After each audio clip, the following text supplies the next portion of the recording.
walang mahirap, lahat ay madali. Amen. Amen tayo dyan.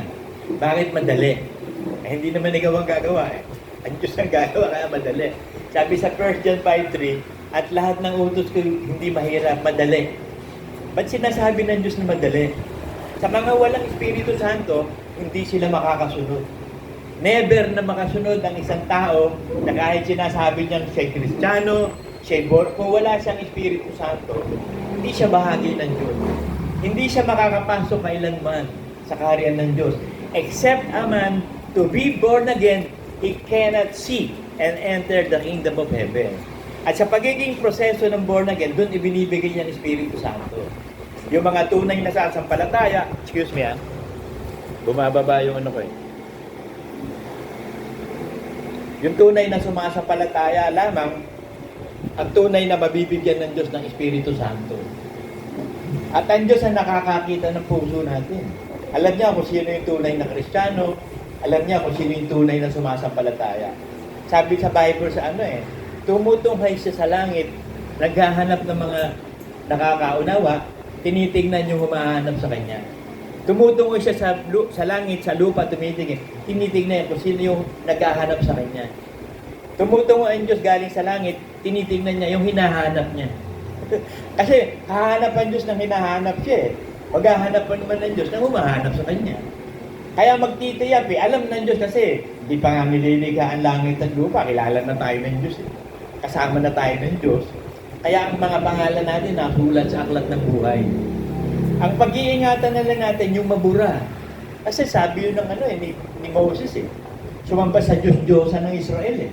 Sa Golden Cup eh. Kaya pinapatay ng Diyos yung mga sumamba sa idols. Ang nauubos, 3,000 na namamatay. Nag-intercede si Moses. Panginoon, pwede ba itigil mo na ang pagpaslang sa mga anak mo, Israel? Kung hindi mo gagawin yan, alis yung napangalan ko sa aklat ng buhay. Sumagot ang Diyos sa kanya. Ang inaalis ko sa aklat ng buhay, yung hindi sumusunod sa akin.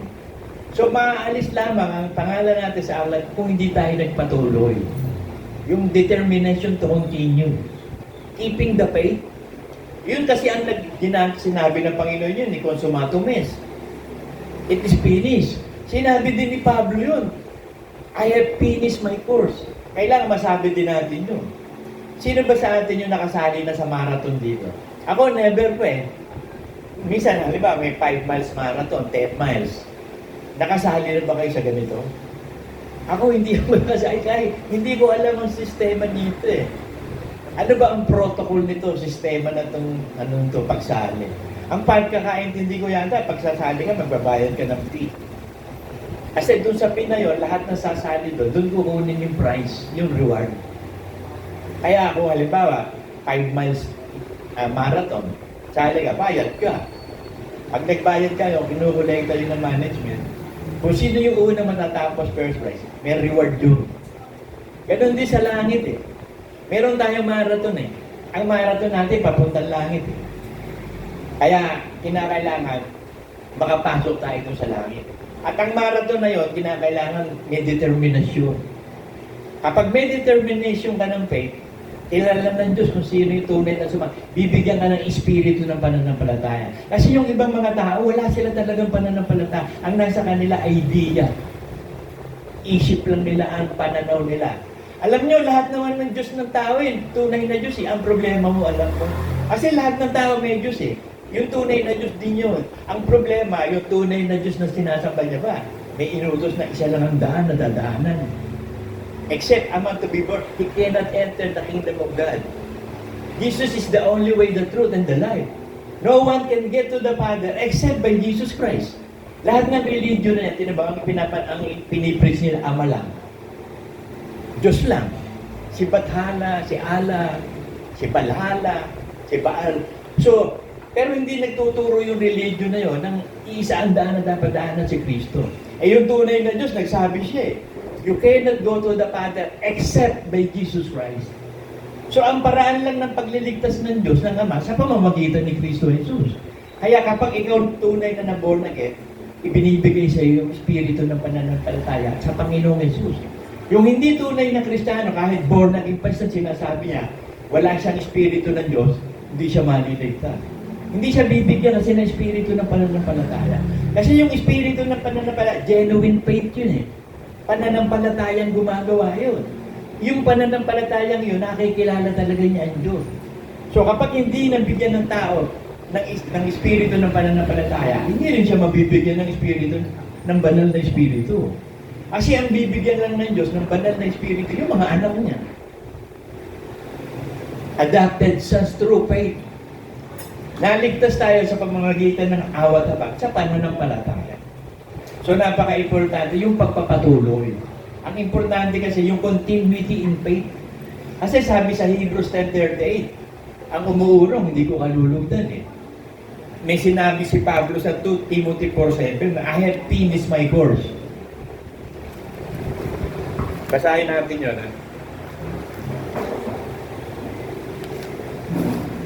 Pag nagawa na natin to, katulad na tayo ni Pablo, katulad na tayo ng Panginoong Jesus. Dahil sabi ni Pablo, imitate me. I have imitated Christ.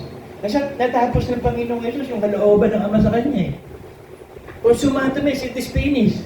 Yung kalooban ng Ama kay Pablo, nung tawagin siya para sa Gentile, natapos niya.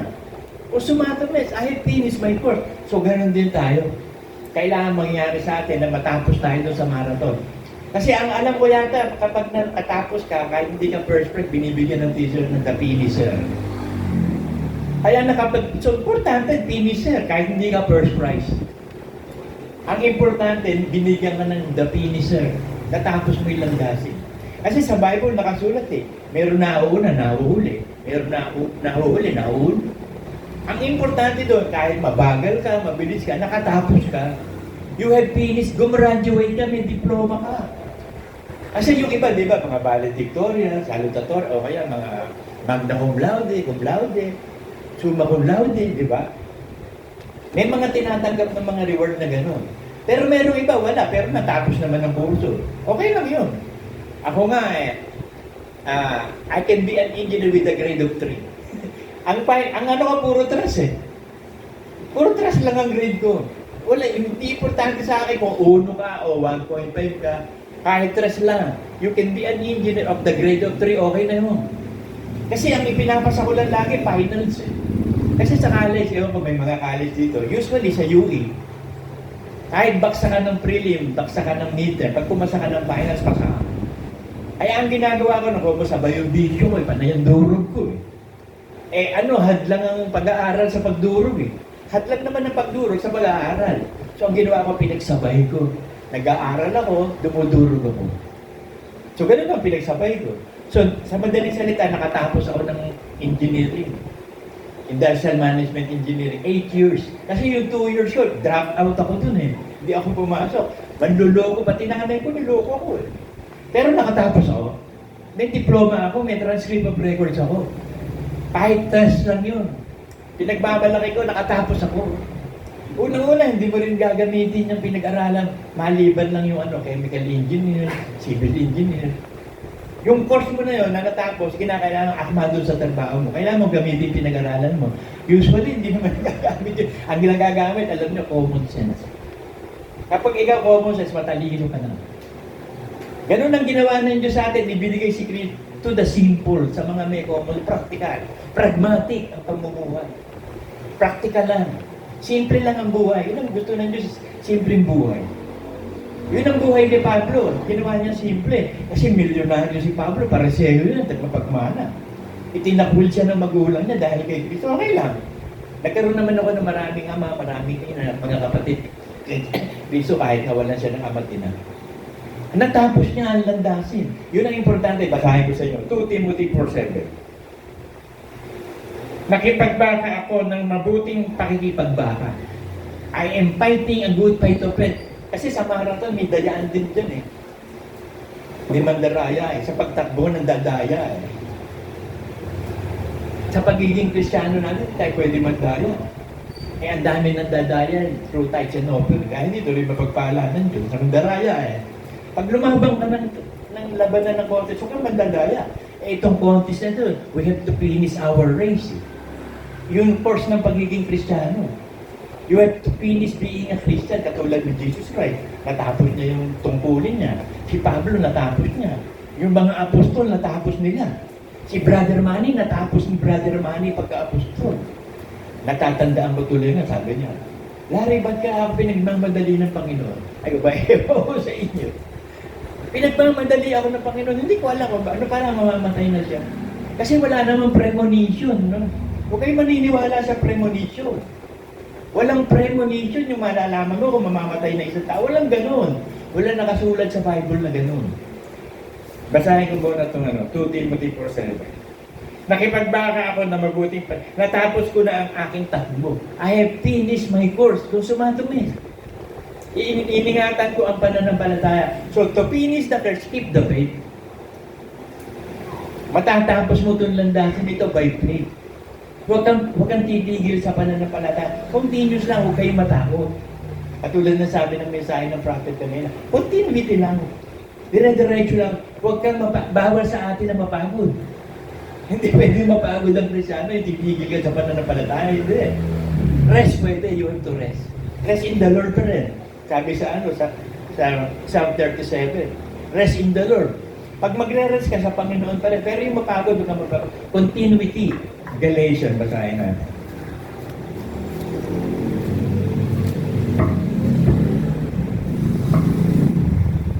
Galatians 6:9. At huwag tayo mapagod sa paggawa ng mabuti. So, sino ba mabuti? Ang Diyos lang. O sino makakagawa ng mabuti? Diyos lang. Tao hindi. Makakagawa ka lang ng mabuti pag nasa iyo ang Diyos. Kasi ang Diyos lang ang nakakagawa ng mabuti. Ang nagagawa ng tao na mabuti, yung ayon sa mabuti at masama na pagkaunawa niya.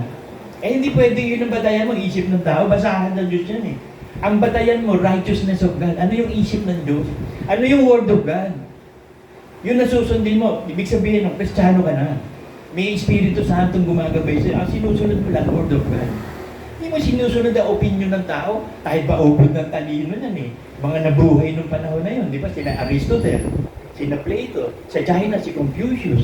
Ang tatalino ng tao yan, si Gautama Buddha. O nga pala, lumindol na sa sa Bangkok. Noong una, lumindol dito sa Myanmar, yun yung Burma nung araw yan, pinalitan yan eh. Ginawang Myanmar. Tapos katabi lang ng Myanmar o Burma, Thailand. Para nagdo-domino effect yung lindol sa kanila, iniisa-isa yun sa Asia. Kaya dito, natatakot na yung iba, meron daw the big one eh. Oo, totoo yun, may the big one, pero sa tribulation period yun, hindi ngayon. Kasi magkakaroon ng matinding earthquake sa tribulation, babaksak ang 1/3 ng earth. Mamamatay yung 1/3 na hayop sa tubig. So, ang the big one na yun sa tribulation, hindi na tayo aabuti nun. Kasi before tribulation, rapture na tayo. If you continue in faith na magbunga ka, kasi yung hindi magbubunga, puputulin yun eh. Itatago sa apo yun eh. Sabi ng Panginoon, abide in me and abide in my word, as anything I give to you. Apart from me, you cannot do anything. Yung apart from me na, apart, ibig sabihin, malayo lang eh. Pero sa King James Version, without me. Pag binasa mo yung King James Version ng John 15:5, without me, you cannot do anything. Kasi yung apart, malayo lang eh. Pwede pang lumapit. Hindi, without me, pag wala sa iyo ang Diyos, you cannot do anything. Hindi ka pwede magyabang ng kabutihan mo. Kaya nga merong judges ayon sa mabuting gawa ng tao. Kasi yung mabuting gawa ng tao, basahan sa Diyos yun. Di ba sabi nung naglalakad, sabi niya, Panginoon, paano mo ba ako makakapasok sa langit? Mabuting guro, sabi niya. Bakit mo ko tinatawag na mabuting guro? Iisa lang ang mabuti, ang Diyos. Si Kristo na nagsasalita na. Kasi ang tao walang magagawa kapag wala ang Diyos. Ang magagawa niya, tama't mali ayon sa Kanya. Eh hindi naman yun ang patayan ng Diyos, righteousness of God eh. Sabi ng Diyos, kung di mo malalampasan ang righteousness ng mga Pariseyo, hindi ka rin papasok sa langit. Ano ba yung righteousness ng Pariseyo? Yung matatalinong tao, yung mababait na tao. Isip nila. Kumain sila ng bunga ng pag-aalam ng tao. Para si Lucifer. Ayaw ni Lucifer ng isip ng Diyos eh. Siya yung unang kumain ng pag-aalam. Kaya naging Diyos siya eh. Kaya yun ang paraan niya para magigaya si Eva. Kung sinabi pa ng Diyos, mamamatay ka. Alam mo ba na pag hinain mo yung bunga na yan, tama, magiging katulad ka ng Diyos? Magiging Diyos ka. Kasi yun ang ginawa niya eh. Naging Diyos siya ng kadiliman eh. Yung isip niya kaya isa lang ang utos ni Satan, do what you want. Do what thou will. Isa lang ang utos nun. Kasi yung utos na gawin mo, yun ang utos nun. Yun ang ano ko nung araw eh, yun ang 40 ko eh. At natanda ko, kahit elementary, high school, tinatanong eh. Yung, di ba may mga guidance counselor sa high school? Iisa-isahin kayo, pagdating sa akin, dinanong, you, Mr. Lauro Mali, ano ang ambisyon mo sa buhay? Ano ba gusto mo mangyari sa buhay? Wala ho. Wala ka bang ambisyon na maging doktor, engineer, hindi, wala akong ambisyon. Ano ba gusto mo? Yung gusto ko pong gawin, yun ang gusto ko.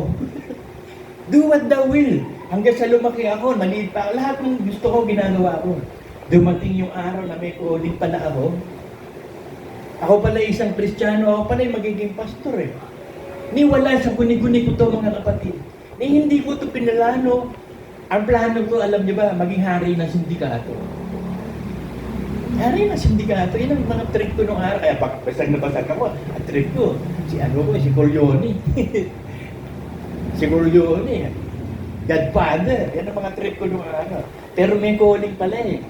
Alam ng Diyos kung sino yung kanya. You cannot resist the call of God. Kaya sabi ng Bible, ang pagtawag at kaloob ng Diyos hindi nagbabago. At tulad ng Israel. Kasi nagkaroon ng covenant ng Diyos sa Israel sa pamamagitan ni Abraham, ni Jacob, ni Isaac. Sa pamamagitan ng mga patriarka, may covenant ng Diyos sa Israel. Nakita mo kahit yung ano-ano pinagkagawa ng Israel, okay sa Diyos. Bakit? May covenant ng Diyos sa mga patriarka. Ang sinusunod ng Diyos, yung pangako niya sa patriarka. Ang naging lahi ni Jacob na nga, tinawag na Israel. Kaya kita nyo ngayon, talagang babanatan ng todo Israel. Buong mundo ang babanat sa Israel. Nagigiyera lagi ito sa may Gaza Strip. Kasi ano yung buffer zone yung Gaza Strip, parang walang may-ari nun eh. Kahit sino pwede pumunta. Doon sila nagigirahan. Pababaksakin nila ang Israel kasi. Kasi yun ang sinabi ng Diyos sa Genesis pa lang eh. Pag-aalitin ko ang binhi ng babae at ang binhi. So, ang binhi ng Panginoong Jesus galing kay Abraham eh. Pag-aalitin daw yun. Kaya kita mo, lahat ng binhi ni Abraham. Si Ismael, puro Middle East yan eh. Hasos Muslim yan. Tinignan ko nga kanina ang religion ng Myanmar. Tsaka Thailand. Ano pala? Buddhism. So yung Buddhism, yun yung mga turo ni Gautama Buddha, philosophy ng Gautama Buddha. Puro meditation, no sense gratification. No worldly attachment, yan ang aral na maganda. Turo din ni Kristo yun eh. Si Confucius, ang ganda din ang turo ni Confucius. Do unto others what others do unto you. Turo din ni Kristo yan eh. Ang tanong, sila ba si Jesus Christ? Hindi. O paano ka makakapasok sa langit?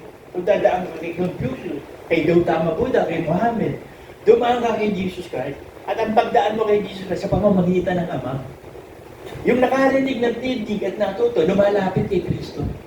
At sabi ni Kristo, lahat ng ibinigay sa akin ng Ama, hindi ko itatabuhin. So gumagawa ang Diyos sa kaligtasan. Pag narinig mo ang tinig ng Ama, tulad ni Pedro, di ba? Narinig niya ang tinig ng Ama. Sabi ni Kristo, sit sa akin. Sa inyo, sino ba ako? Sabi po ng iba, kayo si Elijah, kayo yung ibang propeta. Sino ako sa iyo, Pedro? Ikaw po ang Kristo, ang anak ng Diyos, the anointed one. Ano sabi ni Kristo? Yung sinasalita mo, hindi yan galing sa tao yan eh. Hindi itinuro o narinig mo, nang galing ang aral na yan sa Ama.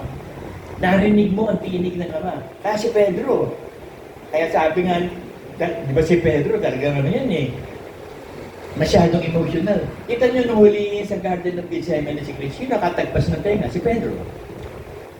Madamdamin, pero si Pedro matapat naman na ng palataya. Kaya lang madamdamin.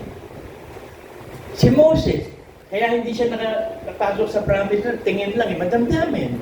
Pero ang tindi ng faith niya mga yan. So ang panlaban ni Satanas sa atin, damdamin. Kaya pag gumilos na yung damdamin mo, hindi naman nag-iisip yun.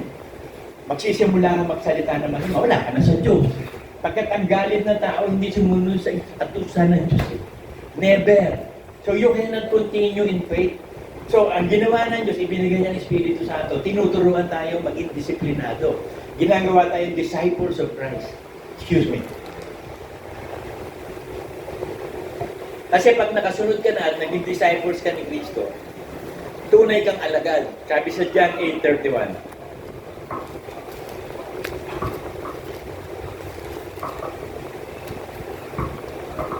At sinabi nga ni Jesus sa mga Hudyong yaon, na nagsisisampalataya sa Kanya.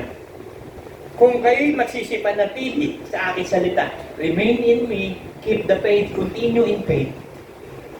Kung magkakayang tunay nga kayo mga alagad ko. So mayroong mga Kristiyano na hindi tunay na alagad.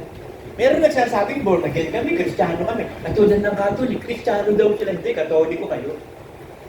Iba yung Kristiyano sa Katoliko. Yung Katoliko, nananampalataya sila sa Diyos sa pamamagitan ng aral ng Katoliko. Maraming religion. Lahat naman ng halos religion, itinuturo ang Ama. Bahay faith. Truanism, ano ba? Basta napakarami. Iglesia ni Cristo, Katoliko. Ito ang inaaral nila. Ang Ama din eh. Ang problema, hindi sila dumadaan kay Cristo. Merong ibang dumaan kay Cristo, nag-idol worship naman. Katoliko, hinilalang si Cristo, pero may idol worship. Wala ka sa Word of God. Hindi ka pwedeng tanggapin ng Diyos. Ayon sa isip mo at karunungan, kailangan batay lang sa Word of God. Word of God lang ang daan. I am the way, the truth, and the life. No one can go to the Father except by me. So yan ang mga tinuturo ng Ama. Yung iba natuturo ba yan? Hindi tinuturo si Cristo. Si Cristo, propeta lang daw eh. Teacher lang daw eh. Aral na Muslim si Muhammad. Ano ba yung aral ni Muhammad? Yun daw yung nang ninakausap siyang anghel. Paano niya nalaman totoong anghel yun? Paano kung ang Satanas ka, nagbubunwaring anghel ng kaliwanagan eh. Si Joseph Smith, anghel din ang nakausap, si Gabriel. Tunay ba si Gabriel? Si Gabriel hindi gagawa, hindi babaguhin ni Gabriel ang aral ng Ama. Bakit binago? Tanong mo.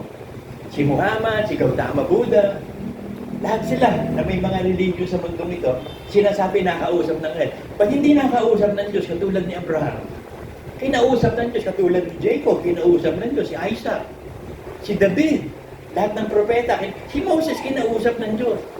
Dapat kinausap ng Diyos, hindi kinausap ng anghel. Ang anghel lang kasi ginagamit lang yan to protect us. Kasi ang angels was not born. But, sabi ni Don McLean, no angels born in hell. Hindi ipinapanganak, ang ipinapanganak, tayo. Si Jesus Christ, ipinanganak yan at ang nanganganak dyan ang Ama. Ipinanganak ng Ama si Kristo, ipinanganak tayo. Yung angels, created yan eh. Kaya hindi sila pwede maging Diyos. Anghel lang sila lagi, kaya pag nagkamali sila, tanggal na sila sa pagiging anghel. Tulad ni Lucifer. Intentional yung ginawa niya kasalanan, tanggal na siya sa pagiging anghel niya. Mayroon pa siya na pangako ang mga anghel, sumama sa kanya.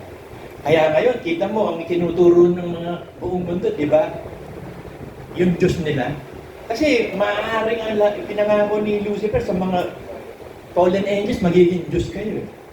Ako si Vishnu, ako si Shiva, ako si Hare Krishna, ako si Valhalla, ako si Badhana. Di ba? Yung tinuturo nila sila, kasi naging Diyos din nga sila. Kita mo, napakaraming Diyos.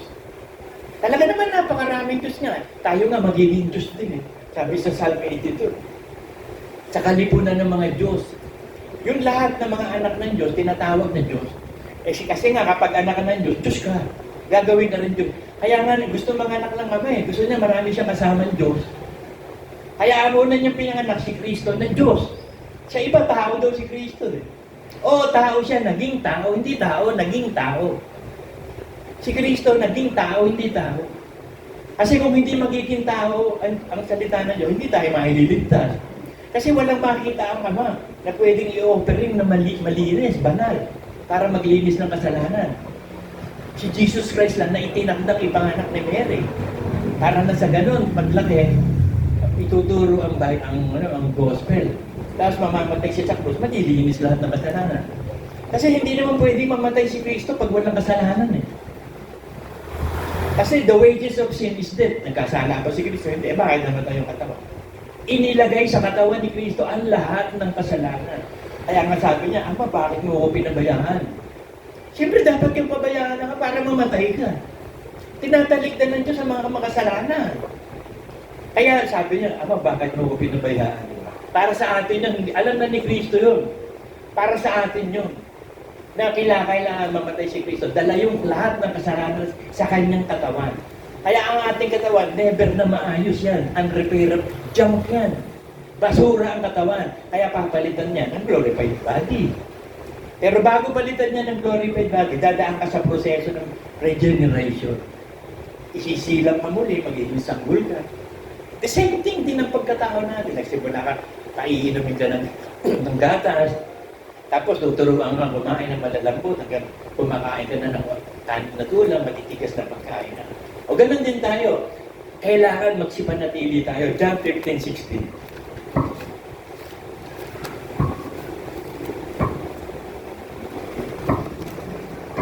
Kasi we have to continue by faith, sabi dito eh.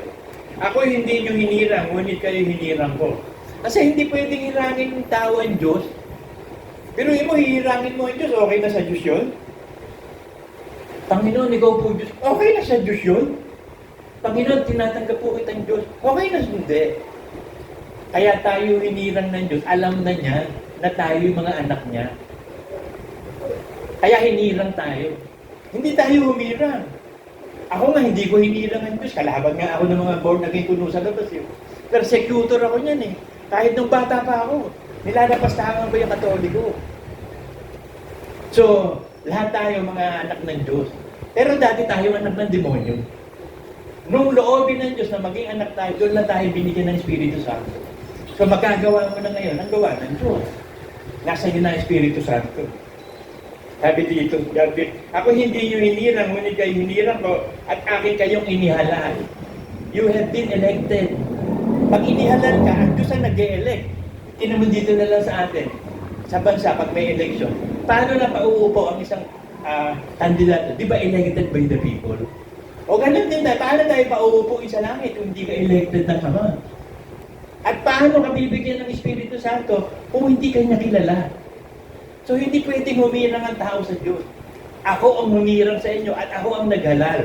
Para yung kasabihan ng mga tao ngayon, nasa Diyos ang awa, nasa tao ang gawa. Mali! Wala sa Bible nun. Maging sa pagnanasa at paggawa, ang Diyos ang gumagawa. So, nasa Diyos ang awa, nasa Diyos din ang gawa. Hindi ka pwedeng makagawa pag hindi ka inaawaan. Kaya natin nagagawa, ang gawa ng Diyos, inaawaan tayo. By grace, we are saved by faith. Ibinigay ang Espiritu ng Banal, binigay ang Holy Spirit. Kaya tayo nakakasunod sa Diyos. Siya ang gumawa, hindi tayo. Hindi yung gawa ng kabutihan mo, hindi pwede. Example, si Pablo, napakatalino, ba't siya dinala sa mga hangal? Sa mga hentil. Bakit si Pedro na hangal, dinala sa matatalino, sa Israel? To prove that God is very powerful, napakita ng Diyos ang kapangyarihan niya. Si Pablo naubod ng talino, pariseo, milyonaryo, dinala sa hentil na walang alam na batas ng Diyos. Samantala yung Israel, talagang from Genesis to, kompleto sila sa lahat ng pagkaalam sa Diyos. Sino binigay? Mangingisda. Si Pedro. O kita mo? Kaya nga, sabi nila bakit gano'n ng tao nga, napakatalino? Di ba karpintero lang yan? Di ba? Ganon din si Pedro di ba mangingisda yan? Anong malay niyan sa kalooban? Mangingisda yan. Bakit si Pedro ba ang gumagawa? Bakit sabi ni Cristo, gagawin kayo fishers of man? Fishers of fish sila noon Sabi niya, I will make you fishers of men. Sino gagawa mo? Si Jesus Christ. Kaya nga sabi, I will make you fishers of men. Kaya yung pagkakalikha sa atin ng Diyos, once and forever lang yun, minsan lang to. Hindi ito uulitin. Minsan lang ang pananampalataya, isa lang ang pag-asa. Isa lang ang unang pag-ibig, mga kapatid. Kaya dapat maging matalino tayo, maging wise. Huwag tayong gumaya kay Lucifer na full of wisdom, pero tanga. Full of wisdom yun, punong-puno ng karunungan. Bakit tanga?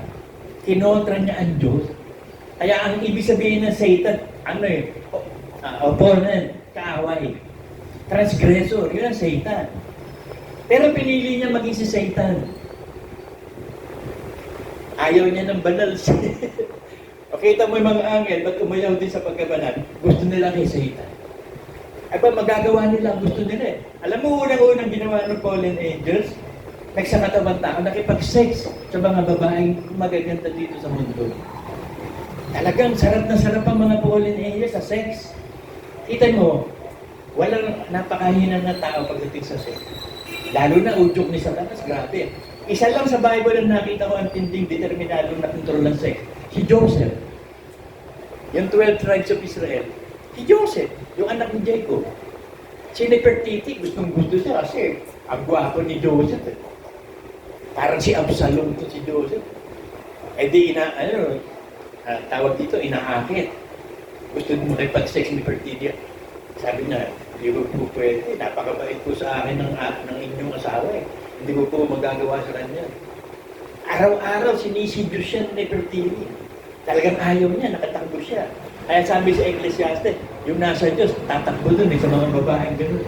Pero si Solomon nga, hindi nakatakbo. 1,000 pa na hindi masawa, di ba? Kaya niya nasabi yun eh. Yung nasa Diyos, tatakbo eh. Tumakbo si Joseph, di ba? Tumakbo siya eh. Kasi ang paraan para makatakbo ka sa kasalanan, tumakbo ka. Kasi yung pag ang tukso na niya, bumabad ka, matutokso ka. Example, maglagay ka ng kahoy doon sa may mga sigana. Halimbawa, 4 na kahoy, nag-aalap, sumisiga. Ilagay mo yung kahoy doon, masusunod din yun. Kahit ibabad mo pa sa tubig yun, lagyan mo ng fireproof. Pero isama mo doon sa nag-aapoy. Mag-aapoy din yun. Hindi pwede, kailangan huwag isama sa apoy. Kaya sabi ng Diyos, simpleng libadura, nagpapaambak ng masa eh. Isang makasalanan na sumisira sa maraming mabuti. Isang cancer cells lang, magiging cancer cells lahat yan. Kaya pag may isang cancer cell, patayin na yung cancer cell. Dahil lalaganap yun eh. Lalaganap ang cancer cell. Kaya sa Diyos, ninaalis ng Diyos yung mga hindi sa anak niya anak. Excuse me. Pag hindi ka anak ng Diyos, anak ka ng demonyo, hindi ka isasama ng Diyos. Kaya nga doon sa New Jerusalem, yung bahay ng Diyos doon, walang makakapasok doon na abominable. Mga anak ng Diyos na napapasok doon. At sa labas, dagat-dagatan ako, hindi rin naman sila makakaalis. Di ba nagpakita ng halimbawa ito sa Bible, si Lazarus at yung rich man. Sabi niya, meron din po parang bangin na napakalalim na hindi makakaalis doon. Ano lang yun eh, portrayal lang yun ng heaven and hell. Pinapakita lang doon na ang nasa Diyos, nasa bosom ni Abraham. Si Abraham, yun ang kumakatawan na ating Ama, God the Father. Tayo nasa bosom ng Ama. Si Jesus Christ, nasa bosom ng Ama yun eh. Kaya niya ipinanganak si Kristo eh. Kaya ipinakita doon na yung si Lazarus, nabubuhay pa mahirap. Walang tinanggap na mabuting buhay, puro hirap. Ang pagkain niya, nakikipagagawa pa siya doon sa mumu ng aso. Iniimod niya na sugat ni Lazarus. Pagdating doon sa langit, nasa bosom siya. Sabi ng rich man, pwede po ba ang mga Abraham na pababain niyo po si Lazarus sa lupa at sabihan ng mga kapatid ko na may impyerno? Ano sagot niyo sa kanya? Hindi pwede. Kahit may bumabang kaluluwa sa lupa, pag hindi sila sumunod sa utos, hindi rin sila maliligtas. So walang multo, walang bumabalik na kaluluwa. Kasi kapag namatay ka na, nasa soul ka eh. In the world of the dead. At wala ka ng bahagi pa sa ilalim ng araw. Sa world of the living. So hiwalay ka na. Bubuhayin ka lang muli. Kung ikaw ay sa second resurrection, nababatay ka sa tama't mali. Katulad ni Lucifer. Nabatay siya sa tama't mali. Yung tingin ng tama, yun ang sinunod niya. Ako'y Diyos. Ako'y uupo sa trono. I will be God. O di yun, nadali ka. Ngayon, parang may mga kasama siya sa impyerno, inaakit niya. Kumain din ng bunga ng pagkalamnan. At ang unang biktima niya, si Eva. Kaya ang ganda ng paliwanag niya, di ba? Oo, totoo ba yung sinasabi ng Diyos mo? Pag kumain ka niya, hindi ka mamamatay. Mabubuksan ng isip mo, magiging Diyos ka. Kasi yun na nangyari kay Lucifer eh. He do what he preach. Nabuksan ng isip niya, nagkaroon siya ng isip. Isip ni Satanas. Laban sa Diyos. Kaya meron din siyang iglesia ng mga patay. Hari din siya, Diyos din siya, nakadilima. Yung ambisyon ni Satanas, ni Lucifer, nagawa niya. Kaso hindi Diyos ng kaliwanagan. Hindi katulad natin, nasa Diyos tayo ng kaliwanagan. Kaya itong misang buhay na to, panghawakan niyo mabuti. Hindi kasi uulitin eh. Walang cycle of life and death, katulad na sinasabi ni Gautama Buddha. There is a cycle of life and rebirth, karma. Yun ang karma. Yung sinasabi niyong karma, yung kung ano itinanim mo, aanihin mo. Hindi karma yun. Sa Indian religion, ang ibig sabihin ng karma, yung the process of life and rebirth, death and rebirth. Kapag ikaw masamang tao, Pag namatay ka, mabubuhay ka mag-ulit. Baka iipis ka. Kasi iubutong mo ng sama. Ngayon, kapag dumating na yung panahon na narinig mo daw ang tinig ng Diyos na aong, yun ang mga duro nila eh. Magiging nasa Diyos ka, napakapunta ka na sa langit. Ang dami nilang mga ideas sa isip nila. Wala lahat sa Bible yun. Halos lahat ng mga aral ng mga tungkol sa religion, wala sa Bible yun. Ang aral nila, ano nga naman yun? Ang aral nila, galing doon sa mga sinasabi nila mga angel. Katulad ng golden plate. Yung golden plate, binigay daw kay Joseph Smith, kaya meron Mormon. Si Muhammad, yung mga recital, nag-recite ang mga sa kanya, kaya recital yung ano. Kaya mga aral ni Muhammad, recital. Pero naglagay din ng ano, ang demonyo ng aral nila, yung Quran. Quran. Yung Quran, yun yung Bible nila eh, ang Muslim. Hindi, ang Bible natin, yung Bible ng Diyos, na pinoproteksyonan niya. Pinagsama-sama na iningatan niya. Hanggang sa naging Bible, boom. Ayoko nang sabihin sa inyo, napakaraming example, mauubos lang oras natin. Pag-aralan nyo lahat ng religion, hindi itinuturo yung Kristo tagapagligtas. The only way to life is Jesus Christ. Except the man to be born again, he cannot enter the kingdom of God. Kailangan ipanganak siya ng Ama. At ang pagpapanganak ng Ama sa kanya sa pamamagitan ng Espiritu. Para nang sa ganun, ma-renewed ang Spirit natin, maibigay ng Holy Spirit. Pag nailagay na ang Holy Spirit sa atin, huwag mong paiiyakin.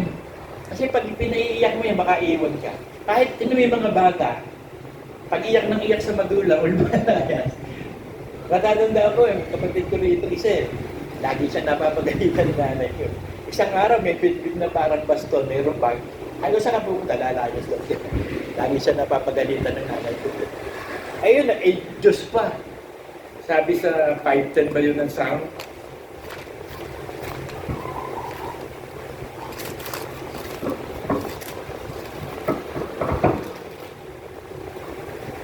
Tama, Psalm 5:10, ito sabi. Bigyan mo sana sila, O Diyos. Ibuwel mo sila sa kanilang sariling mga payo. Kasi ang ginagawa nito mga tao to ayon sa tamad man sa kanilang kaisipan. Idea ng isip nila. Palayasin mo sila sa karamihan ng kanilang pagsalamsam. Kaya kapag kontra ka sa Bible, kontra ka sa Word of God, sumasalamsam ka sa Diyos. Napakaraming pagsalamsam. Carnal mind. Walang Holy Spirit. Palalayasin ka ng Diyos. Katulad nung nasa harapan, di ba, sa Matthew, sabi niya, Panginoon, lumayas kayo sa harapan, hindi ko kayo malala. Tampalasan kayo mapagawa ng masama. Panginoon, nag-preach po kami. Tinanggap po namin ng Panginoon Jesus. Meron po kaming gipo. Tapos nagpapalayas kami ng demonyo. Lumayas kayo sa harapan ko, hindi ko kayo kilala. Kasi alam na nakilala ng Diyos sa simula pa. Hindi pa nga nililiga ang langit at lupa. Kilala na tayo ng Diyos, di ba? Ephesians 1:4 ba yun?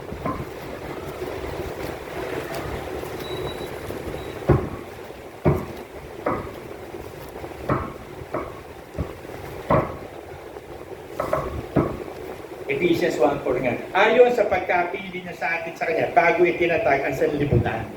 So, bago daw nilikha ang sanlibutan, lahat ng mga galaxies, lahat ng bagay sa mundo, bago nilikha yan, nakilala na tayo. So, hindi pwede magkamali ang Diyos. Kaya nung sabihin niya doon sa mga umanap sa hindi ko kayo kilala. Hindi pwede magkamali ang Diyos. Kilala na nga ang timano. Huwag niyo pa tatagal sa libutan. Tutuloy natin. Ayon sa pagkapili niya sa atin sa Kanya, bago itinatagan sa libutan, upang tayo maging mga banal. So, ang purpose ng pagkapili sa atin, gawing banal. Kasi banal lang Ama. Banal si Kristo. Banal ang Holy Spirit. So, lahat ng mga anak ng Diyos, banal. Tayo mga tao, pababanalin. Ang Ama, ang Espiritu Santo, si Jesus, banal yun kaya ako tawagin Ama banal-banalan. Holy of the Holies. Holy, holy, holy. Ang Ama. Yan si Kristo at ang Espiritu Santo. Ngayon, pag tayo ginawang banal na, may access ka na, may ticket ka na, patient finisher ka na. Panalo ka sa marathon. Bibigyan ka ng diploma, finisher ka sa langit. At sa langit kasi, ang advocate natin, abogado si Kristo. Ang gate pass natin doon, si Kristo, hindi tayo. Kaya sabi ni Kristo, Ama, yung ibinigay mo sa akin, ibabangon ko sa huli ka, at walang isang mababala, maliban to sa anak ng perdition. Yung Antikristo. Si Judas. O si Judas, tumigil sa faith yan. Tumigil si Judas sa pananampalataya. Kasi si Judas, ano yan apostol. Kaso, wala, tumigil siya sa pananampalataya, ayaw na niya magpatuloy sa ayaw na niya maging banal Di ipinagkanulo niya si Kristo, 30 pirasong pila. Alam niyo, mas mahal pa yung pagkakanulo ni Cleopatra ni Delilah kay Samson. Kasi si Delilah bibigyan ng 1,100 bawat isa Kapag nasabi yung sekreto ni Samson, bakit malakas Yung mga halimbawa, mayroong baka nung araw, nakasuwag yung baka. 30 pirasong pilak lang ang ibibigay sa iyo doon. Ang katumbas lang ni Kristo, yung baka. Basahin natin. Exodus 21:32.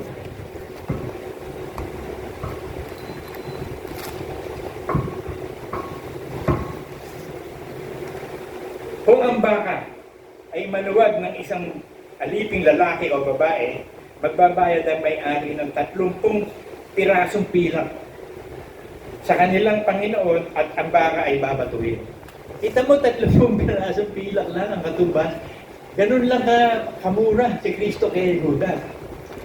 Si Delilah, tingnan mo, mas mahal pa 1,100. Judge 16:5. Judge 16:5.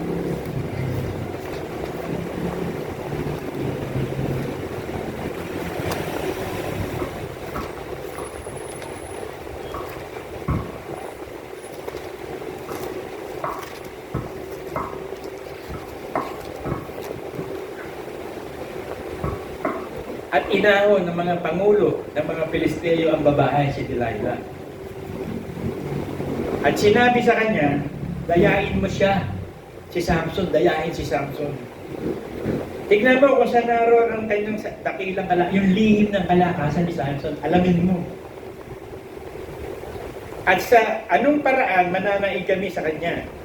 Mapighati siya, bibigyan ka ng bawat isa sa amin ng 1,100 putol ng pilak. 1,100 pieces of silver.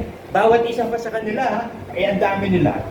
Masabi lang ang sikreto. Alam niyo ba si Samson, portrayal ni Jesus Christ yan? Kasi nung buhay si Samson, si Samson, libo-libo lang ang napatay niya, by 1,000 lang. Pero nung siya, parang si Kristo, parang nakapako siya, may tali ang kamay, nabulag na.